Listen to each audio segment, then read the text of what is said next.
சில ஆண்டுகளுக்கு முன்னாடி எங்கு பார்த்தாலும் ஏராளமான பசுமையான மரங்கள், விலங்குகள், பறவைகள், நீர்வாழ் உயிரிகள் இருந்தது. ஆனால் இன்னைக்கு காலகட்டத்தில் ஒரு சில இடங்கள் தான் இருக்குது. இதற்கான காரணம் என்னன்னு பார்த்தீங்கன்னா நகரமயமாதல். இதனால் காடுகள் பல அழிக்கப்பட்டது. இந்த காடுகள் சார்ந்த விலங்குகள், பறவைகள் தங்குவதற்கு இடம் இல்லாமல் இறந்து போனது. இதனால் இவற்றின் எண்ணிக்கை குறைந்து வருகிறது. காடுகளை அழிப்பதற்கு மட்டும் இல்லாமல் நிறைய விலங்குகளை வேட்டையாடுகிறோம். யானையின் தந்தத்திற்காக யானையை, ரைனோ, மான் இதன் கொம்பிற்காக வேட்டையாடப்படுகிறது. இந்த விலங்குகளை நாம் காக்க வேண்டும். இதனால் நம் வாழ்வாதாரம் முந்தைய காலத்தில் செழிப்பாக இருந்த மாதிரி வாழ முடியும். உயிரிகளை மதிக்கும் மனிதர்கள் நாம் அறிந்திருப்போம்.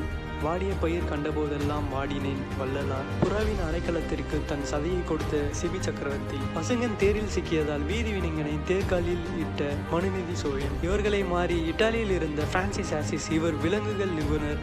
இவர் விலங்குகளை மதிப்பதால் அதனால் இவர் இறந்த நாள்